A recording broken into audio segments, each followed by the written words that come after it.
Welcome, everyone. Thank you for joining us for today's webinar hosted by the Workforce Education and Development Program, Organization, Development, and Change at the Pennsylvania State University.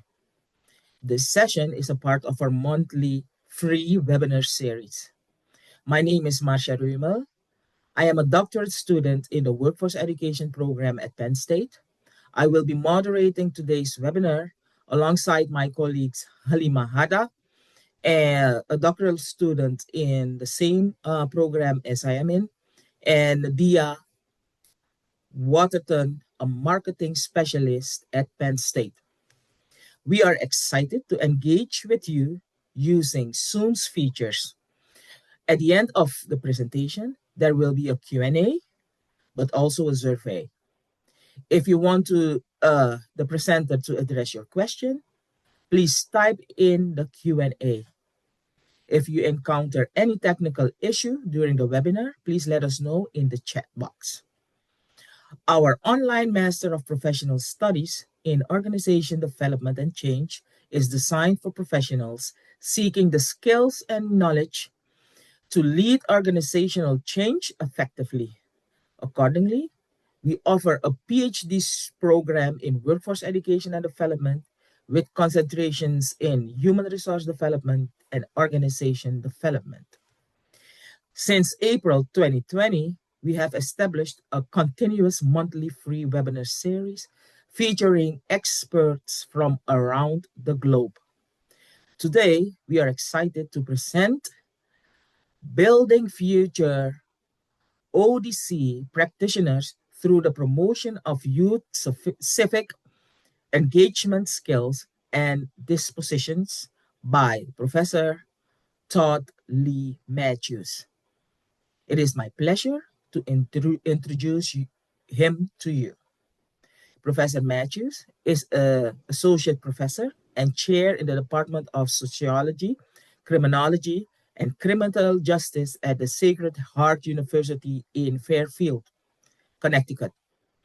He is also a core faculty member in the PhD program in Organization Development and Change and Effectiveness, where he teaches and mentors doctoral students. Trained as a social scientist and scholar practitioner, Professor Matthews holds degrees in sociology from Mississippi State University, the University of Tennessee, and the Salisbury State University. His research spans the social and behavioral science and has been published in numerous peer-reviewed journals and edited book chapters. Please join me in welcoming Professor Todd Matthews. Now, without further ado, please join me in welcoming our speaker today, Professor Matthews. The floor is yours. Thank you very much, Marcia.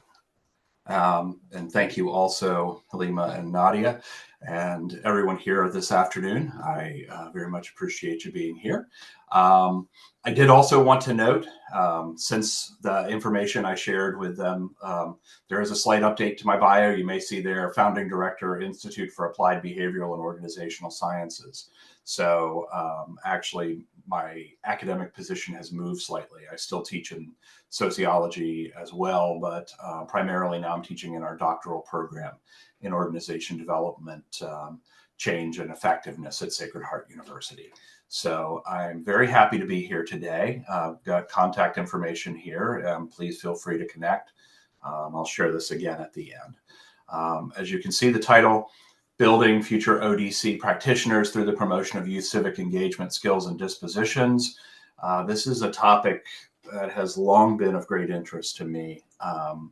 Civic engagement broadly, but particularly youth engagement and trying to promote the development of additional pathways and the skills and dispositions needed for youth to engage.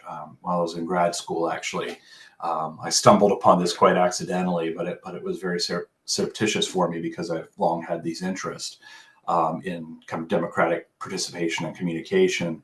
And one of my professors actually randomly assigned a data set in a research course to me that led me down this path, because that's where the questions were focused.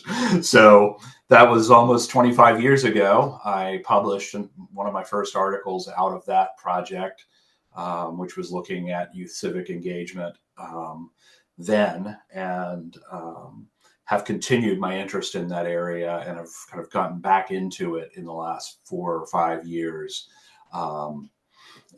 For a variety of reasons, but working pretty closely now with a colleague at my institution, a political scientist, on some work. So that's where the genesis of a lot of this project comes from, as well as my thoughts on the importance of kind of integrating some aspects of the social sciences like sociology into elements of ODC as part of the broader picture of what we do. You can see the description, which has been emailed out, so I won't read that to you. But generally speaking, I'm going to talk about some of my research, some concepts and some themes, and then connect it back to ODC work, and in particular, talk a little bit at the end about some possible pathways that we can take to work in this area, and then most importantly, leave it up to some time for question and answer and discussion. So I'm looking forward to hearing what folks have to say, and your insights and reactions to what I have to share. So you may have seen this, but the session objectives, I will read these to you really quickly. First is to just kind of understand broadly the current state of social trust and civic engagement, how declines in each of these have significant implications for certainly the aspects of governance. We have a representative democracy, and also for society more broadly in some of the ways in which we have seen sharp polarization in our lives. Second is, again, describing some trends in civic engagement participation among different generations. I'm focused here on Gen Z primarily with my research, which I guess actually now, as we move forward, the younger parts of that cohort are even extending into the next generation that we have, I guess Alpha, depending on who you talk to for the names there. But, we're talking about people now who broadly were born between 1995 and 2010 or so, and who are now in the process of or are becoming adults and starting to participate in the society more broadly. And then finally, of course, critical here is recognizing potential approaches that can develop future ODC practitioners and social change agents through the promotion of youth civic engagement skills and dispositions. I think we may not often or always see this side of it as connected, but there has been some work in the literature that we've seen, and I want to definitely highlight some of that, because I think this is a very important part of getting us to be as efficacious as possible in our organizations. So beyond just our own individual social and political participation and interaction in the world, I think that this type of work can actually help us to make our organizations better as well, which certainly is a fundamental purpose of ODC, and particularly when you add that E on, like we have with our program, talking about effectiveness. So to get us started, what are some trends in trust and civic engagement? Some will probably be very familiar to you. Some you may not have seen before. So the first couple of slides I have are tables I put together from data from the General Social Survey. Now, if you're unfamiliar in the social sciences, there are a few kind of key benchmarking measures that have been developed over a long period of time and have existed over decades. There are certainly always limitations with the questions and quantitative work. I do both quantitative and qualitative research, but certainly a lot of what I've done is quantitative. And I completely acknowledge the limitations of many of the questions that we utilize. This question, however, I think gives us something interesting to look at, because again, we've got 50 plus years of data here now from the General Social Survey, And it's asking people about their views on trust. What do you think as far as trust in our society? We call this measure in the literature generalized trust. And the responses are pretty simple. It's either most people can be trusted, which on your screen is in blue. You can't be too careful, which is the red. And then it depends, which is the yellow. So what do we see here? Well, when we start looking in the early 1970s, we kind of see the vast majority, roughly around 50% each, saying most people can be trusted or you can't be too careful. Keep in mind, this is coming out of the 60s and kind of the tumultuous era that we had with social upheavals and social movements. So I think it's interesting to see that at that point, it is still a roughly 50-50 split, where I think if we had this data going back, say to like the 1940s or 50s in the United States, and again, this is US-based data, we likely would have seen that more would have said most people can be trusted if you think of it over a longer period of time. However, even with that said, I think you can pretty quickly start to observe some trends here, and the trend being, by and large, and I ran slope lines so that you could see how impactful these data points are by year. You can see that a lot of the variance is explained over time for each of these measures. And what happens here is you see the most people can be trusted drops pretty significantly from roughly 50%, just under 50%, down into the mid 20s now. And you can see that decline is pretty linear, with a couple of exceptions in the 1980s, a couple of spikes across some of the polls in the 70s and 80s. But since then, almost uniformly dropping. The can't be too careful, which is, again, seen as not trusting or at least skeptical, has gone on a similarly upward trend over that period of time. And it depends, has stayed relatively low, less than 5% until the last couple of years, the last couple of cycles where we have seen some increase there. Now, I mentioned to you that my interest here is on youth civic engagement. So I also ran this just looking at trust by year under age 30. So these are now respondents between 18 and 30. The GSS doesn't work with under 18 respondents typically, at least for the broader surveys. Occasionally they've done some work, but by and large not. And what you see here, if you compare, and I'll just kind of flip real quick back to the previous one, here you see again, slightly more can't be too careful at the start, but both right around 50%. If you go to the next slide, you start right off with the younger generations being less trusting, having more of the can't be too careful. And the trend line again is very similar, moving upwards to almost 80%, with again, some variation, some dips, some moves upward over that time period. But by and large, again, still a pretty powerful trend in the upward direction between 1972 and 2024. The other point that I would note here for the under age 30 population with most people can be trusted side is, again, pretty uniform declines until about 2018. And then you see really sharp declines in the early 2020s down to, again, somewhere less than 5%. And actually, it depends, flipped and moved beyond most people can be trusted for this population, which I think is really interesting. Because here specifically, we're talking about the population that my research is focused on, the current youth population, and seeing this kind of move where the most people can be trusted has gotten that low, I think really is driving some of the shifts you saw here in the overall general data. So there's something a little different going on with this generation, but still overall continuing the trend of the vast majority being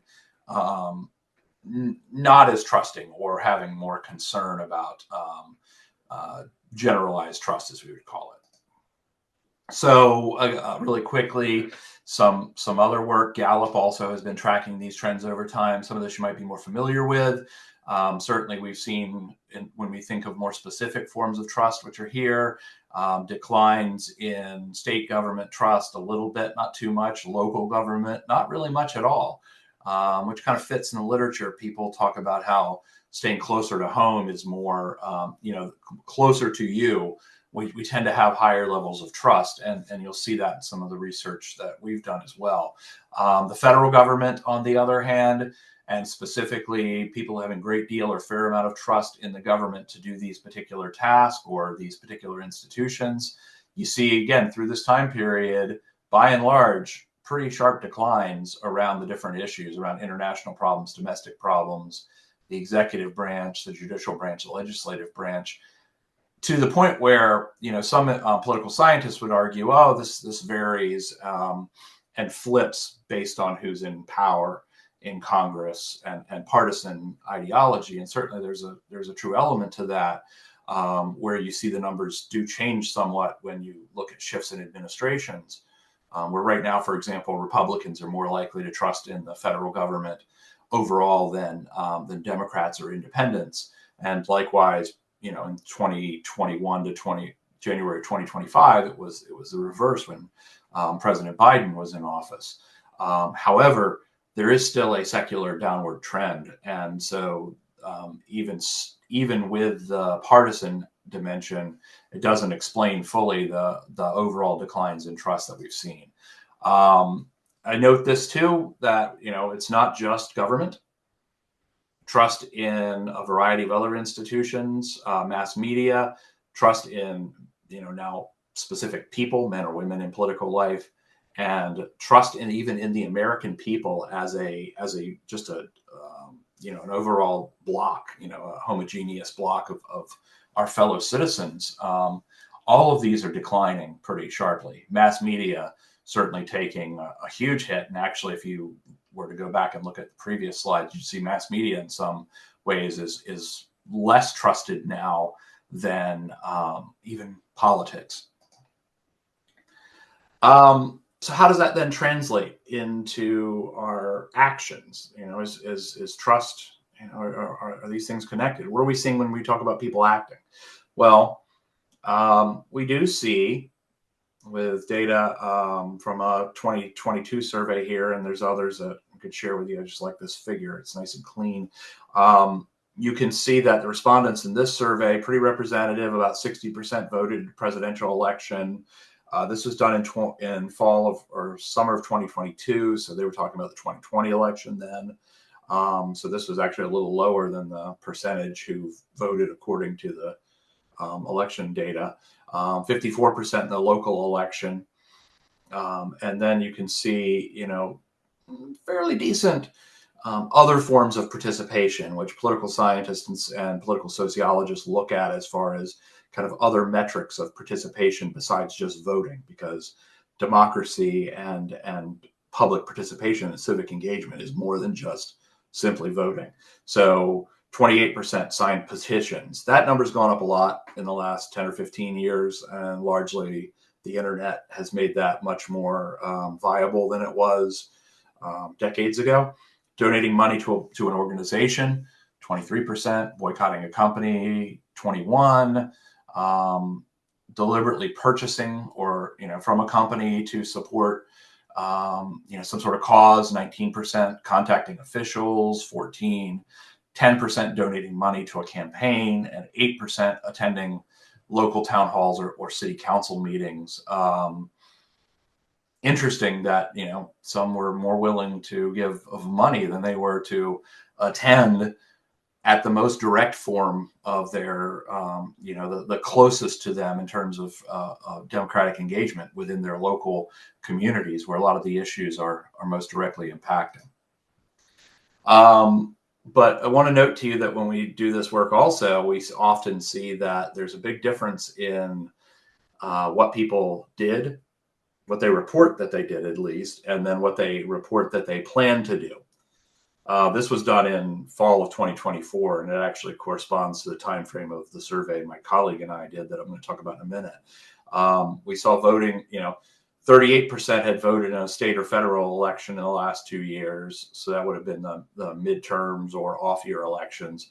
But then almost 80% said they were going to vote in fall of 2024, which we did certainly see high engagement and turnout. It was a little less than 2020, but still pretty high. Similarly for local elections. But across the board here, you see, 60% versus 22% for signing petitions. 60% plan on doing it, where 22% had done it in the last 2 years. 58% say they're going to purchase, purchase from a company. You can look at these numbers across the board and see tremendous difference in terms of what people say they are going to do in the future versus what they say they actually did in the last 2 years. So certainly you can perhaps have some skepticism about their actual level of engagement, whether these higher numbers actually ended up where people fall in the next 2 years, or if they fell more in line with past behavior. So the research that I have been a part of, and it's a multi-year project, we're in the process of actually conducting our third survey now, and we're preparing to do qualitative interviews over the next couple of years as well to facilitate kind of diving deeper into some of the issues. But the research is broadly focused on kind of understanding civic and political engagement amongst young people. And again, I'm working with a political scientist colleague of mine at Sacred Heart by the name of Dr. Marilena Mantis Karunas. She and I have been working on this pretty much since I started there in fall of 2023. We had a conversation about things we were seeing in the classroom, interestingly enough, and student engagement, and it really sparked our interest. And I'll kind of talk a little bit about that towards the end because it relates to what we're doing now. But it led to several projects. We received a grant from our campus for kind of kicking things off, and it actually funded this particular survey. And then we're continuing to do further work now with one of our institutes on campus. So the first step was we wanted to do an exploratory survey, understand where things stood. So we utilized Qualtrics, which our university has a license for, in fall 2024. We did this internally. When we write this up, and we've got a couple of articles under review right now, we say, a medium-sized private university in the Northeast. Authors always do that, and usually people figure out within 2 or 3 seconds when they do that it's often their own institution. And that was the case here. We had about 6,000 students who received solicitation from our deans in 3 of our major colleges or schools: arts and sciences, business, and health professions. Undergraduate and graduate students, they received multiple reminders, follow-ups, and we had about just under 500 who completed the survey. Low response rate, but these days 8% actually is not too bad. I've seen a lot of articles published with 1 or 2%. We did focus only on 18-year-olds or older for the study. We're doing some work with, like I said, we've done a couple of surveys since then, and we've broadened out the aperture to 15 to 17-year-olds as well, based on the interest of the colleagues who we joined that research, who are part of that research team. But for what I'm talking about today, I'm focusing on the 18-year-olds here and older.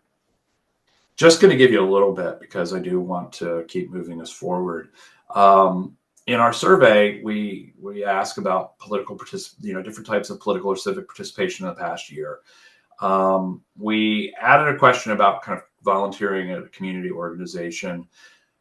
Our school, as a Catholic university, has a lot of emphasis on kind of the Catholic social teaching tradition, and service and community engagement are a major part of that. So we saw a very high percentage who said they had volunteered. And then, of course, also a lot of students are required to do so in their high schools and in different areas. So we weren't surprised that that number was high, but it was very high. Again, 3 out of 4 said they'd done this just in the last year. Then the other numbers kind of correspond to some of the things that you saw earlier. 15% said they were part of organizing around an issue. About 21% said they post on social media. 7% attend a rally. Not surprisingly, donation numbers lower. Again, we're talking about youth who are attending a university, which obviously comes with a lot of cost. But still, almost 6% said they actually donated in the past year. Very low participation in campaigns, which was surprising, but then even a little higher petition going. And then just looking at those, and again, we did this in the fall of 2024 in September. We didn't want to dig into the partisanship and ask who people were planning on voting for, or anything like that. But we did ask a question about their likelihood to vote in the 2024 election. And it was a Likert scale, extremely likely, somewhat likely, et cetera, type of question. 77% said they were extremely likely to vote. And then I think if you add in the somewhat likelies, it gets up to like 85 or 86%. I mean, it's a huge, huge number that we saw there. So you look at this, and what you see, or what we see at least, is,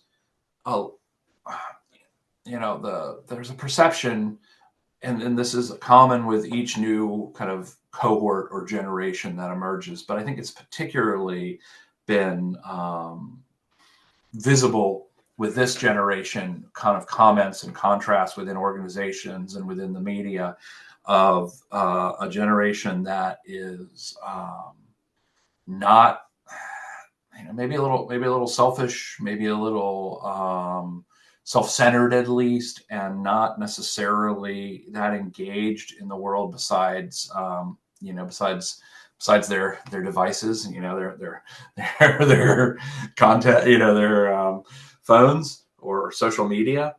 And what I think is interesting is you see at least similar patterns here of participation in public life with in things that are, again, besides the posting and maybe the signing petitions, aren't really driven by technology, aren't technologically linked.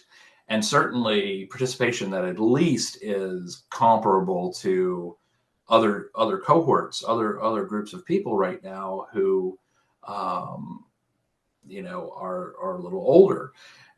And that's particularly interesting because, again, the story traditionally has been, youth participation is lower, less voting, less participation in other ways.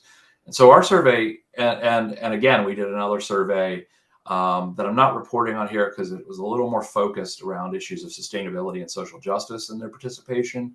And we're actually getting ready to field a new one that will be able to update this data with a nationally representative sample. But our 15 to 29-year-olds, when it was focused around sustainability and social justice issues, which was our survey last year, they also reported, again, relatively high levels of participation, or at least levels that are comparable to other generations and cohorts. So the takeaway for me from this is the youth are already active and want to be active. And some of the comments and stereotypes are, I think, at a minimum, a little unfair. So the other takeaway is that the data is encouraging. I mean, engagement looks strong if you look at that. I think that's probably something you would say from that. Then you look at this one, and this is the only other one I'm going to include here from that research. But this is a question, and this was the topic that my colleague and I first had our conversations around. So this professor teaches political science. She teaches like Intro to American Government. She teaches classes on kind of democratic participation and things of that nature, and teaches a senior seminar on power and politics. So she's dealing directly with topics that are very much current, have a lot of currency, and then obviously a lot of issues within the society that are relevant at any particular point in time. And she noted that students were telling her they did not feel comfortable talking about politics in the classroom, or they just didn't feel comfortable talking about them really much at all. So we started thinking about this idea around self-censorship. Why are people not willing to discuss these things? And so we came up with this question, kind of looking at different, areas of social life for college students specifically, and ask, how free do you feel to speak your mind about politics with, and you can see the categories there. A Likert of 1 is, the least free to do that. You basically totally don't feel free at all to do it. And 5 is, essentially completely free, no barriers. And you can see, and I've done this for a long time. I've been working in social science for over 30 years now. I haven't had very many questions where I've seen, such variation across in the numbers like this. So for family, 4.2 out of 5, they feel pretty free, which is interesting because, we hear a lot about family polarization and, a parent is this party and the other parent's a different party, or political persuasion, and kids are coming at it from a different perspective, and even sometimes siblings. But generally speaking, they feel pretty free. Okay, makes sense. Amongst their friends, a little less so, but still 3.76 is pretty good. I mean, that's, relatively free, or just a little bit below that. But then look at the last 3. Really troubling to us was the first one. I mean, as professors in academic classes, less than, again, much closer to not feeling free at all to have these discussions, which is totally antithetical to what we believe a university education should be. This is beyond the scope of our conversation here today, but certainly, I know there's a lot of debate about college in that regard today, and, about the persuasions and backgrounds of professors. So I understand where some of that's coming from, but still very, very low. And then with employers, even lower, 1.71. So, kind of in the workplace, not really feeling very free at all, certainly not with your, employers. But then interestingly, social media, where people can often talk about, kind of anonymizing themselves, hiding who they are potentially. And certainly a lot of people have screen names that, aren't their names. So even there, 2.36. So, again, if you kind of think of this as 1 to 5, 3 being, a good midpoint there, those last 3, they're feeling relatively not free to speak their minds. Then we ask if you generally don't feel free to speak about politics specifically. What's the main reason? So we got some clarity here. Fear of judgment, 29%. And we did force a choice here. Certainly for some, I think that they likely would have picked multiples here. 29% were afraid people would judge them more than anything else. 39, almost 40% thought it would affect their professional or academic goals.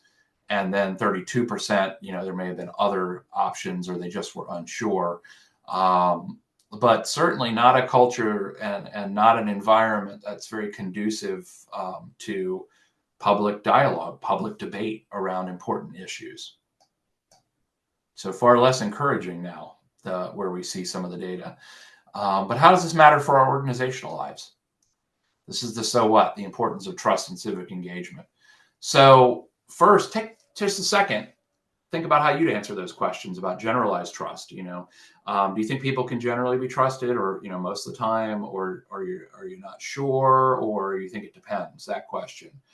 And then how much trust do you place? Do you place a great deal of trust? Some trust, not much at all, for specific entities, local government, federal government, state government, the media, the mass media.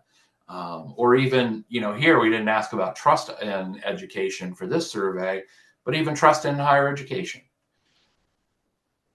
Well, this matters. And please feel free, if you want to post in the chat, kind of your thoughts on that. Feel free to post, where you might fall there if you'd like, or save for the discussion time here in a few moments. But trust is important. It's important for the successful performance of tasks, and it's also important for psychological safety. Across a wide variety of fields, people have noted this for decades. In particular, Robert Putnam from Harvard, his work on social capital and trust has been important in this area. Bowling Alone, I show you the original cover and the 20th anniversary update that he did shortly before he retired. This is considered one of the most influential works of nonfiction in the 21st century. This is significant, a significant work, and a very important one. And certainly a lot of the work. He updated, some of the data were updated here, but generally speaking, what he saw was that trust is important. And as you're going to see in a minute, there's pretty significant, again, there's declines in trust as we've seen already. And Putnam argues that connects then to the declines that we've seen overall in civic engagement. The title of the work is Bowling Alone. And he noted that you didn't see less bowling going on, but you saw bowling leagues. Apologies for the train there. You saw the participation in bowling leagues declining, that kind of engagement activity, and you saw declines in civic organizations and others. And he felt that this was representative of the significant fraying of community life. And in many ways, the thing that a lot of commentators on democracy argue makes America exceptional, going back to Alexis de Tocqueville's work called Democracy in America.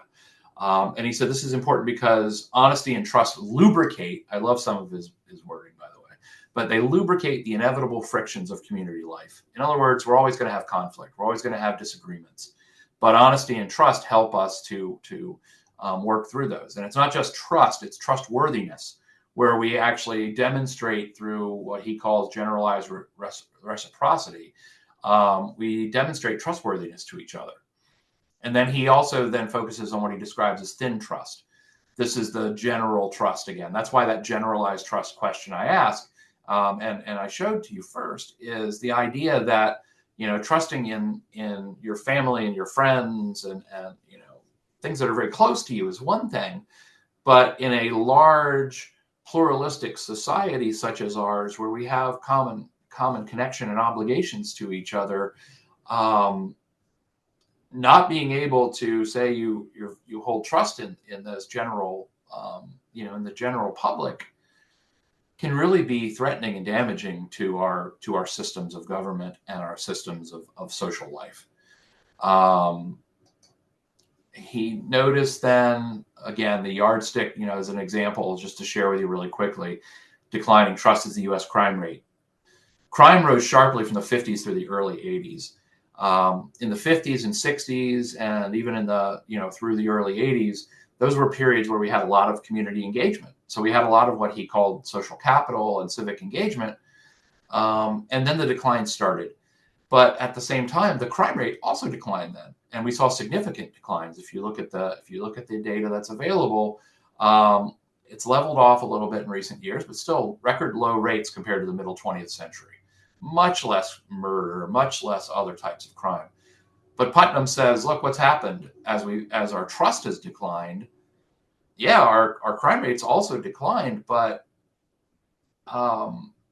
we're increasing the size, scope, and power of our law enforcement apparatus, policing, militarizing in some ways, and the legal profession as well, becoming much larger and much more dominant. And he says that this is connected because if the lubricant of thin trust is evaporating from American society, we might expect to find greater reliance on law as the basis for cooperation. If the handshake is no longer binding, you can't trust, in the handshake.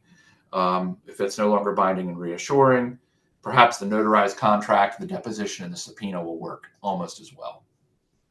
Or, the militarized forces utilizing the state's monopoly on legitimate violence. So again, what does he say here? It's civic engagement's been declining broadly. Reciprocity, trustworthiness. This is critical because it's not about self-interest. It's about, as de Tocqueville said, self-interest rightly understood, meaning it's not just about reciprocity of I scratch your back, you scratch my back. It's, I know that, that it's a possibility if I need it, but it's not an expectation. And in the meantime, I also will, am a trustworthy actor who would help you. We hear a lot of talk today about mutual aid, and that's kind of what people are talking about here, is this idea of mutual aid as kind of part of this. And the key is it moves us beyond our own people. Some people use the word tribes, but it moves us from our own communities, family, friends, even our local community and what we call bonding social capital to, again, the broader world and communities we inhabit, or bridging social capital. It gets us outside of our people, our tribes, so to speak. How does this resonate in our current moment? I'll leave you to think about that and maybe to ask about that in a moment. But one of the things that I think is important here is what we see with youth. Well, less in-person interaction is linked to lower civic engagement. So youth who lack community connections are less likely to engage, and half of youth, and these are under 30s again, say they're disconnected. They spend rarely or never spend time in person with others in their community. I think that's a stunning statistic, and this is from Tufts, really excellent civic learning and engagement center. And then the people who are disconnected, less likely to vote. And we also see significant discrepancies along lines of race and ethnicity. Asian, Black, Latino youth less likely to spend time in person in community today, as reported in this survey and others. And less likely to spend time in face-to-face dialogue and interaction.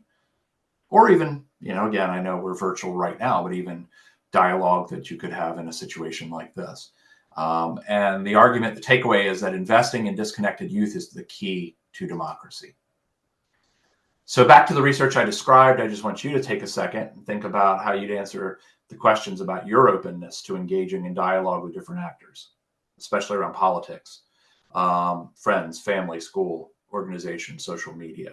Would you similarly say that you're not very likely, or you're pretty likely to do so? Feel free to post again in the chat, or again, we'll open it up in a few moments. So how does this connect to ODC? Well, for those of you who are familiar with the field, and I think probably many here are, Kurt Lewin's work, his foundational work, where we actually look back at the transition from him from being kind of a traditional social psychologist to the founder of OD and the pioneer of action research.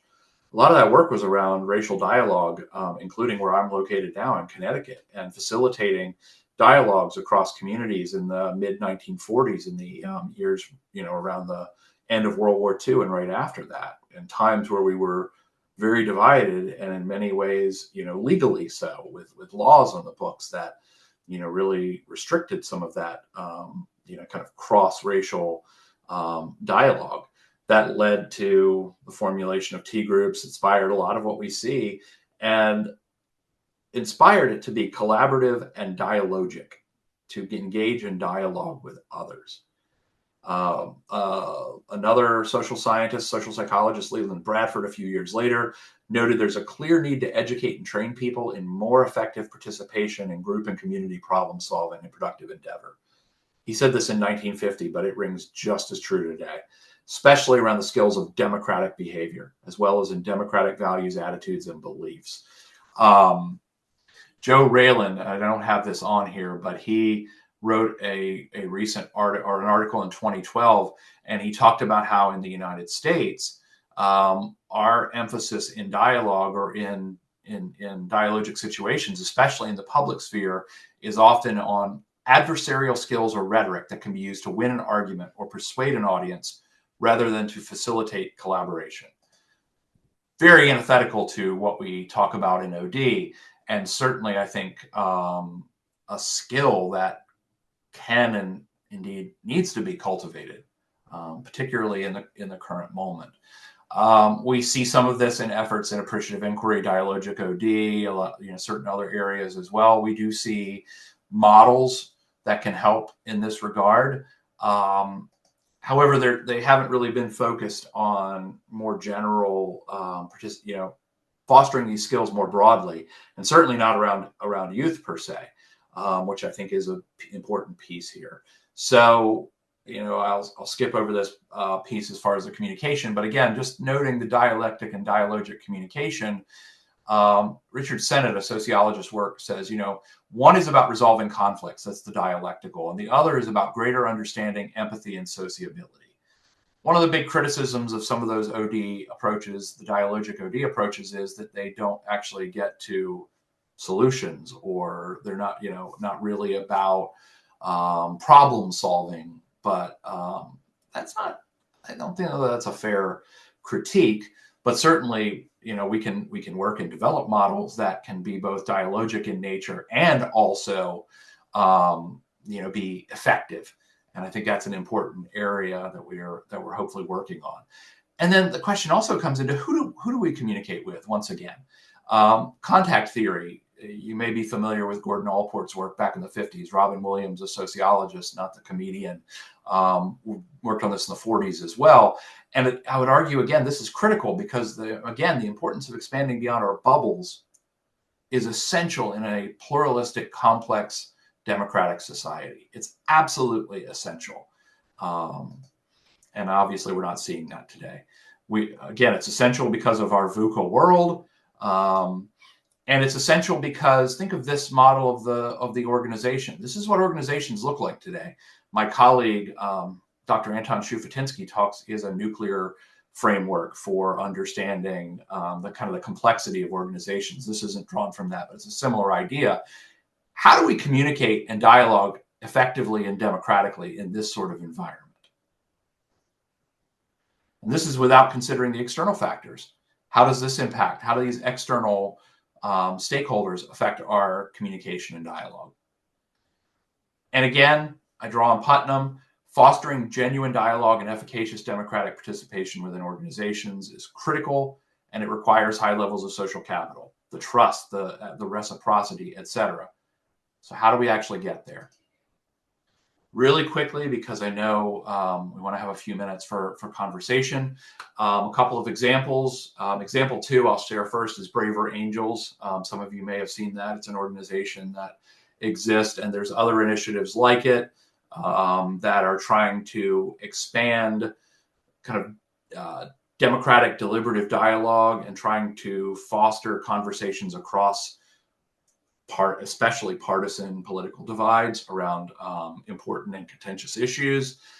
These can be limited and can splinter. I got an email from Braver Angels this week where they were struggling with what has been going on in Minnesota with ICE, and some of the dialogue, and some members have been like, I just can't do this anymore. So it's not easy work by any means, but it's critically important work. At Sacred Heart, my colleagues, Dr. Manis Karunas and a couple other colleagues and I have started a deliberative dialogue series. I just ran one myself last night where we have these monthly semi-structured meetings. We have a few faculty there, but we also have a group of students who were invited. I'll critique this because it's a small group. We have limited time. So I got about 10 to 15 people, same people. And often you see these types of efforts being either with the so-called elite, the quote rock star students, or they tend to be focused on the struggling students. What about that mass of students in the middle? What about that mass of people in the middle in our public? What are we doing there? And how do we move this beyond the university? I mean, it's great. I've enjoyed doing that, and I see a lot of benefit from it. But at the same time, we can't ignore the limitations of these models as they exist. So to be able to do this, a lot of us have to get involved. So concluding, we have great challenges ahead. Clearly, I think we all recognize that we are in a challenging time. But there are also always opportunities as well. The younger generations are the future. I think they show great promise, and also, like us all, have opportunities for growth. We have to create institutions and pathways, and they have to be supported and developed. And we and I hear this a lot in the corporate side, we expect people to come in more fully formed than we possibly can realistically expect. And so we have to be able to continue to do this within organizations as well. The history of OD is rooted in this. It's rooted in promoting and facilitating broad-based dialogue. These are our values, are promoting humanistic, democratic participation and action. Let's continue to lean into that, but let's also build out 21st century models and practices. The world's different than it was when Lewin was around. It's different than it was in the 1950s and 60s and 70s, and even in the 2000s and the 2010s. But there is some continuity, so we can continue to draw on that as appropriate if we want to truly bring about change. Thank you. Thank you, everyone, for attending. Thank you to the conference team, the co-hosts, the technical and logistical staff. And I just want to thank my mentors who helped me move down this path, and my colleague, Dr. Marilena Mantis-Karunas, who is a thought and research partner around these issues. I know I went a little bit long, but hopefully we've got a couple minutes for some questions or discussion. Thank you, Professor. Interesting, especially for international students to know about how systems work in the US. Thank you so much. There are two questions. And the first question is, you distinguished between civic participation and felt freedom to speak. How should OD practitioners interpret high participation alongside low psychological safety? That's a great question. And in looking, and kind of doing some review for this, there was a discussion about how trust and psychological safety sometimes are conflated. And there are certainly a lot of elements that are in common. There are some differences as well. When we think about trust broadly as a concept, I just want to mention that piece. It's a very fair point. I mean, certain forms of participation are easy to do and relatively, don't engender potential harm. Those being voting, for example. Though certainly, if you look at our history, we can see that some, voted at great peril. African Americans in particular, in the Jim Crow era, often put themselves at great risk just to vote. So I don't want to diminish that. But that's very different than from especially speaking up and engaging in these dialogues, and particularly engaging in dialogue when you don't necessarily feel like people are engaging in dialogue with you. Instead, that you feel like it's a series of monologues. I've been on social media. I've gotten off social media for a while, gotten back on, and kind of lurk more than anything now. And what I tend to see people talking at each other and not talking to each other. So I think it's a very reasonable thing for folks to feel that fear of, how they're going to be perceived in an environment like that. So we have to be able to shift that paradigm, I think, first and foremost. And that's not easy to do. I think part of it starts with just doing, trying to engage, trying to radically listen and do some of the things that we hear folks talking about in this space. But it's not easy. And it's also very easy to try it, not be successful, and be like, enough. So it's completely understandable where folks feel that way, particularly in an environment where it does feel so toxic, and to the point where it may feel that the stakes are high, where people can feel like they're being censored, whether it's a so-called cancel culture or, whatever it may be.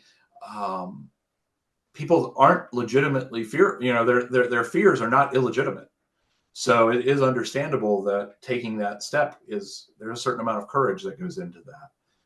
So I think that's where people have to look into their own hearts and say, all right, does this matter? Does this matter enough to me to take some risk?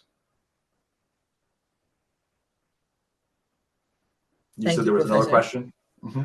Yes, there's another question. That is, what role should OD practitioners play when organizational leaders themselves contribute to a climate of fear or silence? Oh, that's a great question too. And, this is where we run into some challenges in OD, because certainly for OD practitioners, whether they're internal or external, they are often contracted in different organizations, or they, if they're internal, they have a job and it's a title, and they have people who they have to report to. So they have to worry about their own self-interest, naturally and understandably.